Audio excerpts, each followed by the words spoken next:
We have a lot of fans here of American Horror Story. Yes, indeed. How is it just a treat as an actor to work on a show that has continuous seasons, but that you get to play a different character each season? Oh gosh, yes. I mean, I wonder if I'll ever sort of know what that's like to play the same character again and again and again, season after season, because there would be something so amazing about that too, because you're able to have a complete arc and trajectory with your character in a way that I have yet to experience, except within the confines of the 13-episode model that the show is. Right.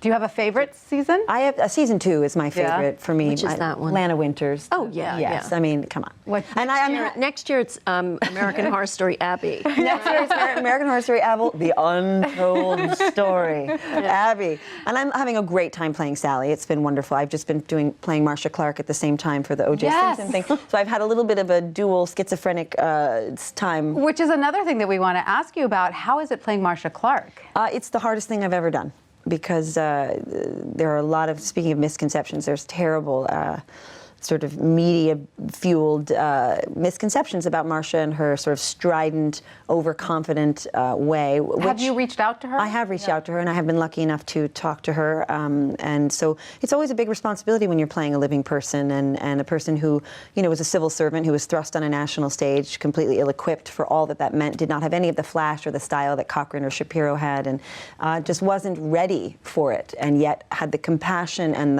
her heart was in the right place. And so she had a 3-year-old and a 5-year-old child, was going through a terrible divorce while sort of having to manage all this new found scrutiny. It was very difficult. So I felt a big responsibility to get it right, and an enormous amount of compassion for her. And I hope all of that is evident, and maybe I won't come out of my house for a little while until I see if it's all right. I haven't seen it yet, so this is American Crime Story. We hear it goes up in February. February, John Travolta, Cuba Gooding, Jr. So you're done shooting? Just finished about 2 weeks ago. Oh wow! Yeah, so how does that feel? It feels a little bit weird. I'm mourning the loss. You know, I wore the same perfume she wore. I felt very connected to her. Very interesting. So this was a character that really resonated for you. Very much so. Interesting. I'm going to cry now. What was the perfume? It was Magie Noir, Lancome's Magie Noir, yeah. Did she tell you she was? I found out through a friend before I actually met her, a mutual person who knows both of us, and I said, can you just ask her what perfume she wore during the trial? And so oftentimes people would find me on the set just sniffing my own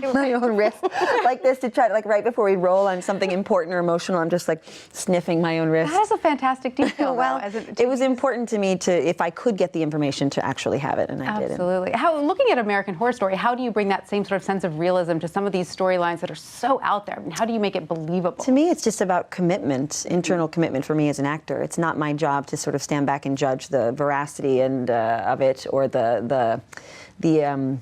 I don't know. There's a point where you kind of have to give over to the extreme nature of the show, right. But there's a great freedom in having something that's limitless. I have no boundaries. There's nothing I can't do. Anything kind of goes, which means sometimes it does, and you're like, ooh, I wish I hadn't done that. But that's so funny. But mostly it's really wonderful. And in Freak Show, did you have to stay in hair and makeup for like 3 hours before? No, that was just my own. No, it was all done on a green screen. So I would just change my headband and then move my body into different positions. And my neck was a little quick.